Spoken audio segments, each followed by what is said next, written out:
Coco Martin, may papalitan na artista sa Batang Quiapo. Mukhang may bagong pasabog na naman ang primetime. King na si Coco Martin sa kanyang long-running teleserye na FPJ's Batang Quiapo. Ayon sa mga usap-usapan sa loob ng production, may isa umanong karakter ang papalitan o aalisin na sa serye at personal daw itong pinili ni Coco bilang bahagi ng story revamp ng palabas.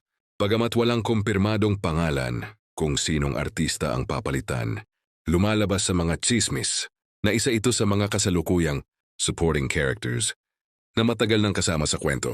Ayon sa source, bahagi ito ng planong pagpapasok ni Coco ng bagong mukha at mas matitinding twist sa mga susunod na linggo. Matatandaang si Coco Martin ay hindi lamang bida bilang tanggol, kundi siya rin ang co-director at isa sa mga creative heads ng Batang Quiapo. Dahil dito, siya mismo ang nakikialam sa direksyon ng kwento kung sino ang mga bagong papasok na karakter. Teriskin Bekito rin ay nanbelomao. Palaman. Ayon pa sa insider, si Coco ay sobrang hands-on. Lahat ng galaw sa set alam niya. Kapag feeling niya kailangan ng pagbabago para hindi magsawa ang viewers, agad siyang nag-a-adjust.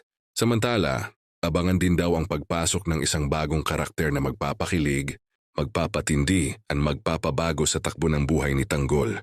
Tila walang kupas ang Batang Quiapo na patuloy na namamayagpag sa ratings at trending pa rin.